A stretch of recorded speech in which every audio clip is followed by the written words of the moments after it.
चुनाव 2025 का पहला चरण खत्म हो चुका है और राज्य ने एक बार फिर अपने राजनीतिक तापमान से देश का ध्यान खींचा है। पहले चरण में करीब 65% मतदान दर्ज किए गए हैं, जो बिहार की हालिया चुनावी परंपरा में सबसे ऊंचा आंकड़ा माना जा रहा है। ये सिर्फ एक प्रतिशत नहीं, बल्कि मतदाता मनोविज्ञान और सत्ता के प्रति जनता के रवैये में आ रहे बदलाव का संकेत भी है।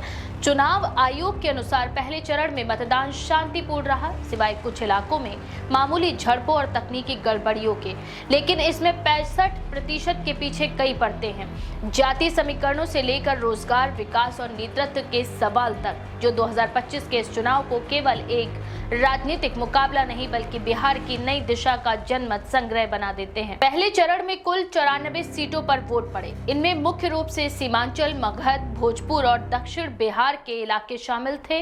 ये वही इलाके हैं जहां सामाजिक संरचना और विकास दोनों ही तरह तरह की असमानताओं से गुजरते रहे हैं। यहाँ मुस्लिम यादव गठजोड़ की ताकत भी है और सवर्ण व पिछड़ी जातियों का ध्रुवीकरण भी।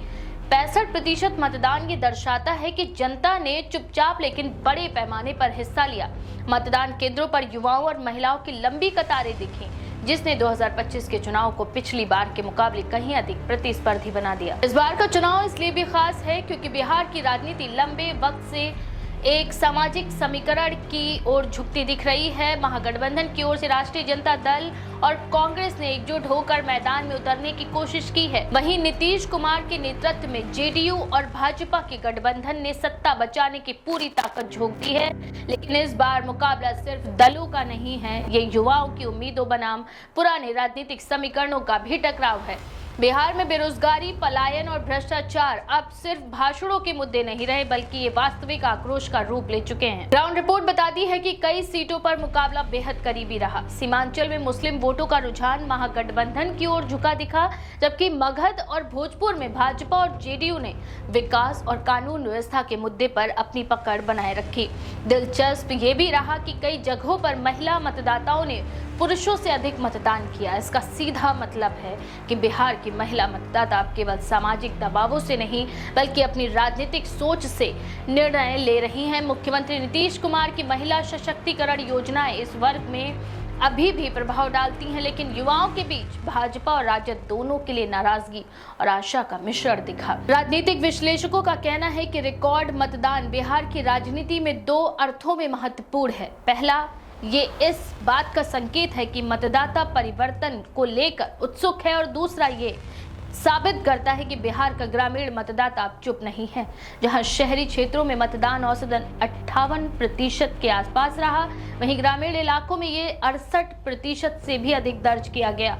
ये असमानता इस बात का संकेत देती है कि ग्रामीण जनता खुद को सत्ता से अधिक प्रभावित मान रही है और उसकी उम्मीदें बड़ी हैं। पहले चरण के मतदान वाले क्षेत्रों में सबसे अधिक चर्चा भागलपुर, गया, सासाराम और कटिहार जैसे इलाकों की रही। इन जगहों पर न केवल जातीय समीकरण जटिल हैं, बल्कि यहाँ पर चुनावी अभियान भी सबसे तीव्र रहा। प्रधानमंत्री नरेंद्र मोदी ने गया और भागलपुर में रैलियां की, जबकि राहुल गांधी और तेजस्वी यादव ने सीमांचल में सड़क से सोशल मीडिया तक अपना फोकस बनाए रखा। भाजपा ने इस चरण में विकास बनाम परिवारवाद का नारा दिया, जबकि राजद ने बेरोजगारी और महंगाई को केंद्र में रखा। लेकिन मतदाता का मूड इससे कहीं अधिक परिपक्व दिखा। वह न तो पूरी तरह एंटी इनकम्बेंसी में डूबा और न ही पूरी तरह किसी दल के साथ बह गया है। चुनाव आयोग की रिपोर्ट में इस बात पर भी विशेष ध्यान दिया गया कि महिलाओं और प्रथम बार वोट डालने वालों का उत्साह अप्रत्याशित रूप से अधिक था। करीब 14% वोटर पहली बार मतदान कर रहे थे। इनमें से अधिकांश 18 से 25 वर्ष के युवा थे, जिनके लिए सोशल मीडिया और डिजिटल प्रचार ने बड़ा असर डाला है। भाजपा और कांग्रेस दोनों ने इस वर्ग को साधने के लिए विशेष अभियान भी चलाए। न्यू बिहार और रोजगार नहीं तो वोट नहीं जैसे स्थानीय नारे गांव-गांव में चर्चा का विषय बने। ये साफ संकेत है कि बिहार के युवा अब केवल जातीय पहचान से नहीं बल्कि अवसर और सम्मान से जुड़ा राजनीति का नया पैमाना बना रहे हैं। पहले चरण के मतदान में जिस तरह का रिकॉर्ड टर्नआउट देखा गया, वह राजनीतिक दलों के लिए संकेतों से भरा है। एनडीए इसे अपनी सरकार के प्रति जनता के विश्वास के रूप में पेश कर रही है, जबकि विपक्ष इसे बदलाव की लहर बता रहा है। लेकिन दोनों ही पक्ष जानते हैं कि सच्चाई से कहीं अधिक जटिल है। एक्सपर्ट्स के मुताबिक 65% मतदान का यह आंकड़ा सिर्फ संख्या नहीं बल्कि राजनीतिक संवेग का पैमाना है। कि बिहार की राजनीति में तीसरी बार है जब इतना उच्च मतदान दर्ज हुआ।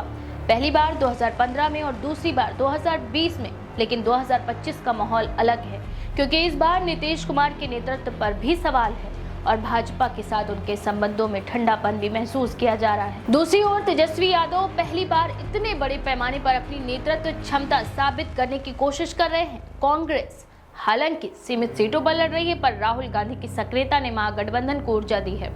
पहले चरण के मतदान के बाद राजनीतिक गलियारों में चर्चा ये भी है कि बिहार का चुनाव जनादेश का प्रस्थान बिंदु हो सकता है। अगर ये रुझान अगले चरणों में भी कायम रहा तो सत्ता परिवर्तन की संभावना से इनकार नहीं किया जा सकता, लेकिन ये भी ध्यान रखना होगा कि बिहार का वोटर आखिरी चरण तक अपनी राय में बदलाव करता है। यही कारण है कि सभी दल अब दूसरे चरण की सीटों पर पूरा ध्यान केंद्रित कर चुके हैं। ग्राउंड रिपोर्ट्स बताती हैं कि सीमांचल में AIMIM की उपस्थिति इस बार उतनी प्रभावशाली नहीं रही जितनी 2020 में थी। असदुद्दीन ओवैसी की पार्टी को मुस्लिम वोटों के एक हिस्से ने नकार दिया क्योंकि इस बार कई मुस्लिम वोटर राजद कांग्रेस गठबंधन को एक व्यवहारिक विकल्प के रूप में देख रहे हैं। भाजपा और जेडीयू के बीच सीट शेयरिंग पर मतभेदों की चर्चाएं जरूर हुई, पर पहले चरण में दोनों दलों ने समन्वय बनाए रखने की कोशिश की। मतदान के बाद का माहौल ये संकेत देता है कि जनता के भीतर एक साइलेंट वेव काम कर रही है। लहर किसी एक नेता के पक्ष या विपक्ष में नहीं, बल्कि शासन, अवसर और उम्मीद की राजनीति की ओर बढ़ रही है। बिहार जैसे राज्य में जहां जाति, धर्म और पारिवारिक पहचान दशकों तक राजनीति की दिशा तय करते रहे, वहां ये बदलाव एक नई राजनीतिक चेतना का प्रतीक है। पहले चरण के मतदान के बाद अब सभी की निगाहें मतगणना से पहले के सर्वे और दूसरे चरण पर है। राजनीतिक दलों के रणनीतिकार जानते हैं कि अगर ये मतदान प्रतिशत दूसरे चरण में भी बना रहा तो सीटों का गणित बदल सकता है।